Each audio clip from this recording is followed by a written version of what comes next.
ಕರ್ಪೂರ ಬಳಸುವುದರಿಂದ ಆಗುವ 20 ಅದ್ಭುತ ಪ್ರಯೋಜನಗಳು. ಕರ್ಪೂರ ಪೂಜೆಯಲ್ಲಿ ಬೆಳಗಿಸಲು ಬಳಸುವ ಚಿಕ್ಕ ಅರೆಪಾದರ್ಶಕ ಬಿಳಿಯಾಗಿದ್ದು, ಇದರ ಬಳಕೆ ಇಲ್ಲಿಗೆ ಮಾತ್ರ ಸೀಮಿತವಾಗಿಲ್ಲ. ಬದಲಿಗೆ ತ್ವಚೆ, ಕೂದಲ ಆರೈಕೆಗಳ ಸಹಿತ ಇತರ ಆರೋಗ್ಯಕರ ಪ್ರಯೋಜನಗಳನ್ನು ನೀಡುತ್ತದೆ. ಹಲವಾರು ಬಗೆಗಳಲ್ಲಿ ಬಳಸಬಹುದು. ಕರ್ಪೂರವನ್ನು ಹಲವಾರು ಬಗೆಗಳಲ್ಲಿ ಬಳಸಬಹುದು. ದೇಹದ ಶಾಖವನ್ನೇ ಬಳಸಿ ಔಷಧಿಯನ್ನು ಚರ್ಮದ ಒಳಗೆ ಇಳಿಸುವ ಗುಣವನ್ನು ಹೊಂದಿರುವ ಔಷಧಿಗಳಲ್ಲಿ ಇವುಗಳನ್ನು ಸ್ಥೂಲವಾಗಿ ವೇಪೋರಬ್ ಅಂದರೆ ಆವಿಯಾಗಿಸಿ ಹಚ್ಚುವುದು ಬಳಸಲಾಗುತ್ತದೆ. ವಿಕ್ಸ್, ವೇಪೋರಬ್, ಜಂಡು ಬಾಂಬ್ ಮೊದಲಾದ ಸಾಮಾನ್ಯ ನೋವು ನಿವಾರಕ ಮತ್ತು ಶೀತ ನಿವಾರಕ ಔಷಧಿಗಳಲ್ಲಿ ಕರ್ಪೂರವನ್ನು ಈ ಗುಣಕ್ಕಾಗಿ ಬಳಸಲಾಗುತ್ತದೆ. ಇದು ನೋವು ಮತ್ತು ತುರಿಕೆಯನ್ನು ತಕ್ಷಣವೇ ಗುಣಪಡಿಸುತ್ತದೆ. ಅಷ್ಟೇ ಅಲ್ಲ, ಮನೆಯಲ್ಲಿ ಜಿರಳೆಗಳಾಗಿದ್ದರೆ ಕೆಲವು ಕರ್ಪೂರದ ಬಿಲ್ಲೆಗಳನ್ನು ಇವು ಬರುವ ಸ್ಥಳಗಳಲ್ಲಿ ಇರಿಸಿದರೆ ಅಲ್ಲಿಂದ ಜಿರಳೆಗಳು ದೂರ ಹೋಗುತ್ತವೆ. ಇದೇ ಕಾರಣಕ್ಕೆ ನಮ್ಮ ಬಟ್ಟೆಯ ಕಪಾಟು, ಅಡಿಗೆ ಮನೆಯ ಪಾತ್ರೆಗಳಲ್ಲಿರುವ ಶೆಲ್ಫ್ಗಳು, ಮಂಚದ ಅಡಿ, ಪಾದರಕ್ಷೆಗಳ ಸ್ಟ್ಯಾಂಡ್ ಇರುವಲ್ಲೆಲ್ಲ ಈ ಬಿಲ್ಲೆಗಳನ್ನು ಇರಿಸುವುದು ಉತ್ತಮ. ಕೇವಲ ಜಿರಳೆಗೆ ಮಾತ್ರವಲ್ಲ, ಇತರ ಕೀಟಗಳಿಗೂ ಈ ವಾಸನೆಗೆ ಇಲ್ಲಿ ಬರಲಾರವು. ಕರ್ಪೂರ ಕೆಲವು ಬಗೆಯಲ್ಲಿ ತ್ವಚೆ ಮತ್ತು ಕೂದಲಿನ ಆರೈಕೆಯೂ ನಿರ್ವಹಿಸುತ್ತದೆ. ನೋವು ಮತ್ತು ಬಾವುಗಳನ್ನು ನಿವಾರಿಸಲು ಯಾವುದೋ ಕಾರಣಕ್ಕೆ ದೇಹದ ಭಾಗದಲ್ಲಿ ಬಾವು ಅಥವಾ ಉರಿಯೂತ ಕಾಣಿಸಿಕೊಂಡಿದ್ದರೆ ಇದರ ಉರಿಯನ್ನು ಶಮನಗೊಳಿಸಲು ಕರ್ಪೂರವನ್ನು ಬಳಸಬಹುದು. ಇದು ಚರ್ಮದ ಸಂವೇದನಾ ನರತುದಿಗಳನ್ನು ಮರಗಟ್ಟುವ ಮೂಲಕ ನೋವು ಮತ್ತು ಉರಿಯನ್ನು ಉಲ್ಲಾಖಿಸವಾಗುತ್ತದೆ. ತನ್ಮೂಲಕ ಮತ್ತು ಬಾವು ಶೀಘ್ರವಾಗಿ ಕಡಿಮೆಯಾಗುತ್ತದೆ ಮತ್ತು ಚರ್ಮದ ಮೇಲೆ ಕಾಣಿಸಿಕೊಂಡಿದ್ದ ಕೆಂಪಾಗಿರುವುದನ್ನು ಶೀಘ್ರ ಗುಣಪಡಿಸುತ್ತದೆ. ಚರ್ಮದ ಮೇಲೆ ಎದುರಾಗಿರುವ ದದ್ದುಗಳನ್ನು ನಿವಾರಿಸಲು ಅನೇಕ ಜನರು ಎದುರಿಸುತ್ತಿರುವ ಮತ್ತೊಂದು ಚರ್ಮ ಸಮಸ್ಯೆ ಎಂದರೆ ಚಿಕ್ಕದಾಗಿ ಏಳುವ ಮತ್ತು ಚರ್ಮ ಕೆಂಪಾಗಲು ಕಾರಣವಾಗುವ ದದ್ದುಗಳು. ಈ ಭಾಗದ ಮೇಲೆ ಕರ್ಪೂರವನ್ನು ಬಳಸುವ ಮೂಲಕ ಉರಿ ಮತ್ತು ತುರಿಕೆ ಕಡಿಮೆಯಾಗುವ ಜೊತೆಗೆ ದದ್ದುಗಳು ಕಲೆಯಿಲ್ಲದಂತೆ ಮಾಯವಾಗುತ್ತವೆ. ಬಳಸುವ ವಿಧಾನ: ಕೊಂಚ ಕರ್ಪೂರದ ಬಿಲ್ಲೆಗಳನ್ನು ನುಣ್ಣಗೆ ಪುಡಿ ಮಾಡಿ ಕೊಂಚ ನೀರು ಬೆರೆಸಿ ನಯವಾದ ಲೇಪನ ತಯಾರಿಸಿ ಈ ಲೇಪನವನ್ನು ತೆಳ್ಳಗೆ ಕೆಂಪಗಾಗಿರುವ ಚರ್ಮದ ಮೇಲೆ ಹಚ್ಚಿ ಒಣಗಲು ಬಿಡಿ. ರಾತ್ರಿ ಮಲಗುವ ಮುನ್ನ ಹಚ್ಚಿ ಬೆಳಗ್ಗೆ ಉಪ್ಪು ನೀರಿನಿಂದ ತೊಳೆದುಕೊಳ್ಳಿ. 1-2 ದಿನಗಳಲ್ಲಿಯೇ ಉರಿ ಮತ್ತು ಗುಳ್ಳೆಗಳು ಇಲ್ಲವಾಗುತ್ತವೆ.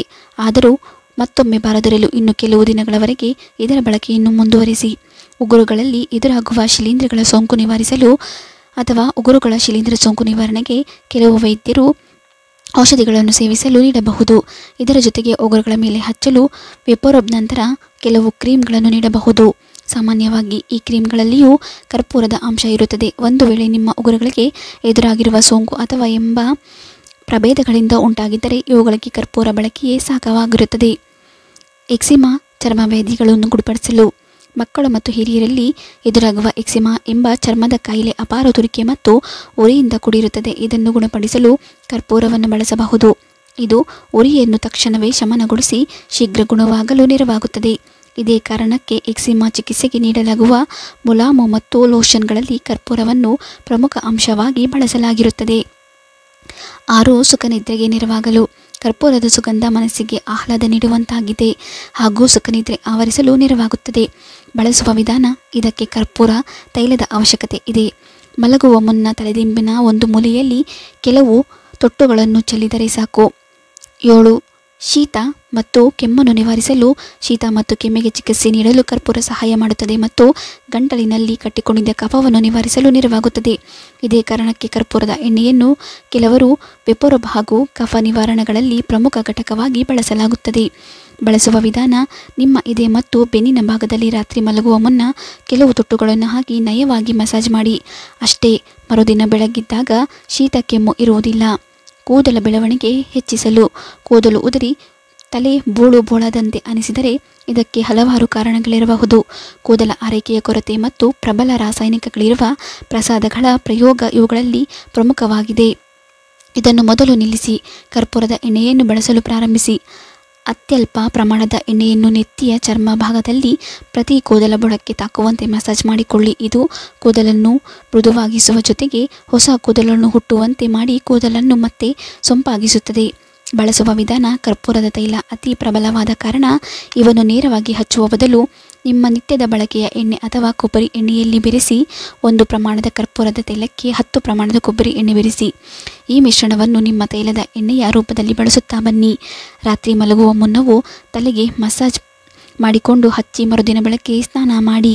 ಇದು ಕೂದಲ ಬುಡಗಳಿಗೆ ಪ್ರಚೋದನೆ ನೀಡಿ ರಕ್ತ ಪರಿಚಲನೆ ಹೆಚ್ಚಿಸುವ ಮೂಲಕ ಕೂದಲ ಆರೋಗ್ಯವನ್ನು ವೃದ್ಧಿಸುತ್ತದೆ ಹಾಗೂ ಕೂದಲ ಬೆಳವಣಿಗೆಯನ್ನು ಉತ್ತೇಜಿಸುತ್ತದೆ. ತಲೆಯಲ್ಲಿ ಹೇನುಗಳಾಗಿದ್ದರೆ. ಇದಕ್ಕೆ ತಲೆಸ್ನಾನ ಮಾಡುವ ನೀರಿಗೆ ಕೆಲವು ತೊಟ್ಟು ಕರ್ಪೂರದ ತೈಲವನ್ನು ಬೆರೆಸಿ ಇದರಿಂದ ಹೇನುಗಳಾಗಿರುವ ಅಥವಾ ಎಂಬ ಸ್ಥಿತಿಯನ್ನು ಸಂಪೂರ್ಣವಾಗಿ ಗುಣಪಡಿಸಬಹುದು. ಬಳಸುವ ವಿಧಾನ: ಹೇನು ವಿಪರೀತವಾಗಿದ್ದರೆ ಈ ವಿಧಾನ ಅನುಸರಿಸಿ. ಪುಡಿ ಮಾಡಿದ ಕರ್ಪೂರದ ಕೆಲವು ಬಿಲ್ಲೆಗಳನ್ನು ಕೊಬ್ಬರಿ ಎಣ್ಣೆಯಲ್ಲಿ ಬೆರೆಸಿ ಮಲಗುವ ಮುನ್ನ ನೆತ್ತಿ ಮತ್ತು ಕೂದಲಿಗೆ ಚೆನ್ನಾಗಿ ಆವರಿಸಿದಂತೆ ಹಚ್ಚಿಕೊಳ್ಳಿ. ಮರುದಿನ ನಿಮ್ಮ ಕೂದಲನ್ನು ನಿಮ್ಮ ನಿತ್ಯದ ಸೌಮ್ಯ ಶಾಂಪೂ ಬಳಸಿ ತೊಳೆದುಕೊಳ್ಳಿ. ಏಕೆಂದರೆ ಕರ್ಪೂರದ ಪುಡಿ ಪರೋಪಜೀವಿಗಳನ್ನು ಉಸಿರುಗಟ್ಟಿಸುತ್ತದೆ ಮತ್ತು ಈ ಮೂಲಕ ಅವುಗಳನ್ನು ಕೊಲ್ಲುತ್ತದೆ. ಸ್ನಾನದ ಬಳಿಕ ಚಿಕ್ಕ ಹಲ್ಲುಗಳಿರುವ ಬಾಚಣಿಕೆಯಿಂದ ಬಾಚಿಕೊಂಡು ಸತ್ತ ಹೇನುಗಳನ್ನೆಲ್ಲ ನಿವಾರಿಸಿ. ಕರ್ಪೂರವನ್ನು ದೇವರ ಪೂಜೆಯಲ್ಲಿ ಆರತಿಯನ್ನು ಬೆಳಗಲು ಉಪಯೋಗಿಸುತ್ತೇವೆ.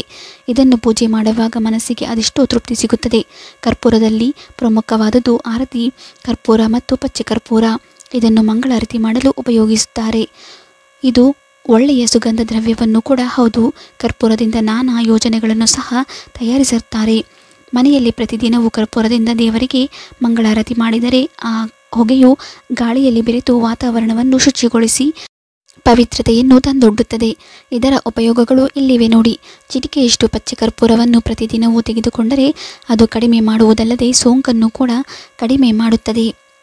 ಇನ್ನು ಸ್ವಲ್ಪ ಪಚ್ಚೆ ಕರ್ಪೂರವನ್ನು ಗಂಧದ ಜೊತೆ ಸೇರಿಸಿ ಸೇವಿಸಿದರೆ ಮೂತ್ರಕ್ಕೆ ಸಂಬಂಧಿಸಿದ ರೋಗಗಳು ನಿವಾರಿಸಬಹುದು. ಸ್ನಾನ ಮಾಡುವ ನೀರಿನಲ್ಲಿ ಸ್ವಲ್ಪ ಕರ್ಪೂರವನ್ನು ಹಾಕಿ ಸ್ನಾನ ಮಾಡಿದರೆ ಚರ್ಮದ ಮೇಲಿರುವ ಎಷ್ಟೋ ಸೂಕ್ಷ್ಮಾಣುಜೀವಿಗಳು ನಾಶವಾಗುವುದಕ್ಕೆ ಸಹಾಯ ಮಾಡುತ್ತದೆ. ಮಲಗುವ ಸಮಯದಲ್ಲಿ ಸ್ವಲ್ಪ ಕರ್ಪೂರ ಬಿಲ್ಲೆಗಳನ್ನು ಒಂದು ಬಟ್ಟೆಯಲ್ಲಿ ಗಂಟು ಕಟ್ಟಿ ಹತ್ತಿರವಿಟ್ಟುಕೊಂಡು ಮಲಗಿದರೆ ರಕ್ತ ಪರಿಚಲನೆ ಸರಿಯಾಗಿ ಆಗುತ್ತದೆ. ಜೊತೆಗೆ ಜೀವಕ್ರಿಯೆಗೂ ಸಹ ಸಹಾಯ ಮಾಡುತ್ತದೆ. ಸ್ವಲ್ಪ ಪಚ್ಚೆ ಕರ್ಪೂರವನ್ನು ಅಡಿಗೆ ಮಾಡುವ ಆಹಾರದಲ್ಲಿ ಬೆರೆಸಿದರೆ ಆಹಾರದ ರುಚಿಯನ್ನು ಹೆಚ್ಚಿಸಿ ಸುವಾಸನೆಯನ್ನು ನೀಡಿ ಪವಿತ್ರತೆಗೆ ಸಂಕೇತವಾಗಿರುವುದರಿಂದ ಎಂದು ಆಗಿನ ಕಾಲದಿಂದಲೂ ಹಿರಿಯರು ಬಳಸುತ್ತಾ ಬಂದಿದ್ದಾರೆ. ನಿಮ್ಮ ಮನೆಯಲ್ಲಿ ಹೆಚ್ಚು ಸೊಳ್ಳೆಗಳಿದ್ದರೆ ಒಂದು ಲೋಟದ ನೀರಿನಲ್ಲಿ ಕರ್ಪೂರವನ್ನು ಹಾಕಿ ಮಂಚದ ಕೆಳಗೆ ಇಟ್ಟರೆ ಸೊಳ್ಳೆಗಳ ಕಾಟದಿಂದಲೂ ಸಹ ಮುಕ್ತಿ ಹೊಂದಬಹುದು. ಪ್ರತಿನಿತ್ಯವೂ ಸ್ವಲ್ಪ ಪಚ್ಚೆ ಕರ್ಪೂರವನ್ನು ಹಲ್ಲು ಉಜ್ಜುವುದಕ್ಕೆ ಬಳಸಿದರೆ ಕ್ರಿಮಿಗಳು ನಾಶವಾಗಿ ದಂತ ಸಮಸ್ಯೆಗಳನ್ನು ದೂರ ಮಾಡಿ ಬಾಯಿಯ ದುರ್ವಾಸನೆಯನ್ನು ಸಹ ದೂರ ಮಾಡುತ್ತದೆ. ಪಚ್ಚೆ ಕರ್ಪೂರ ಹಾಗೂ ಬೆಲ್ಲವನ್ನು ಸ್ವಲ್ಪ ಮಿಶ್ರಣ ಮಾಡಿ ತೆಗೆದುಕೊಂಡರೆ ಅಸ್ತಮಾದಿಂದ ಪರಿಹಾರ ಕಂಡುಬರುತ್ತದೆ. ಬಿಸಿ ನೀರಿನಲ್ಲಿ ಒಂದಿಷ್ಟು ಬೇವಿನ ಎಲೆಗಳು ಹಾಗೂ ಕರ್ಪೂರವನ್ನು ಹಾಕಿ ನಿಮ್ಮ ಮನೆಯಲ್ಲಿ ಸಿಂಪರಣೆ ಮಾಡಿದರೆ ನೊಣಗಳು, ಕ್ರಿಮಿಕೀಟಗಳು ಹಾಗೂ ಸೊಳ್ಳೆಗಳಿಂದ ಮುಕ್ತಿ ಹೊಂದಬಹುದು. ಜೊತೆಗೆ ನಿಮ್ಮ ಮನೆಯು ಸುಗಂಧಭರಿತವಾಗಿ ಕೂಡಿರುತ್ತದೆ. ಸ್ವಲ್ಪ ಕರ್ಪೂರವನ್ನು ಕೊಬ್ಬರಿ ಎಣ್ಣೆಯ ಮಿಶ್ರಣ ಮಾಡಿ ತಲೆಗೆ ಹಚ್ಚಿಕೊಂಡರೆ ತಲೆಯ ಹೊಟ್ಟು ನಿವಾರಣೆಯಾಗುತ್ತದೆ. ಬಿಸಿ ಮಾಡಿದ ಕೊಬ್ಬರಿ ಎಣ್ಣೆಯ ಜೊತೆ ಕರ್ಪೂರವನ್ನು ಹಾಕಿ ಅದು ಕರಗುವವರೆಗೂ ಮಿಶ್ರಣ ಮಾಡಿ ನಿಮ್ಮ ಚರ್ಮದ ಮೇಲೆ ಆಗಿರುವ ಅಲರ್ಜಿ ತುರಿಕೆಗಳ ಮೇಲೆ ಇಡೀ ರಾತ್ರಿ ಹಚ್ಚಿಕೊಂಡು ಬೆಳಗ್ಗೆ ಎದ್ದ ನಂತರ ತೊಳೆದುಕೊಂಡರೆ ಇವುಗಳಿಂದ ಮುಕ್ತಿ ಹೊಂದಬಹುದು. ಉಗುರಿ ಬೆಚ್ಚಗಿನ ನೀರಿನಲ್ಲಿ ಸ್ವಲ್ಪ ಕರ್ಪೂರವನ್ನು ಹಾಕಿ ನಿಮ್ಮ ಪಾದಗಳನ್ನು ಅರ್ಧ ಗಂಟೆ ನೆನೆಸಿದರೆ ನಿಮ್ಮ ಹಿಮ್ಮಡಿಗಳನ್ನು ಒಡೆಯದಂತೆ ನೋಡಿಕೊಳ್ಳುತ್ತದೆ. ಮಾಹಿತಿ ಇಷ್ಟ ಆದರೆ ಲೈಕ್ ಮಾಡಿ, ಶೇರ್ ಮಾಡಿ, ನಮ್ಮ ಚಾನೆಲ್ ಸಬ್ಸ್ಕ್ರೈಬ್ ಮಾಡಿ. ಮತ್ತೊಂದು ವಿಡಿಯೋದೊಂದಿಗೆ ಭೇಟಿಯಾಗೋಣ. ಧನ್ಯವಾದಗಳು.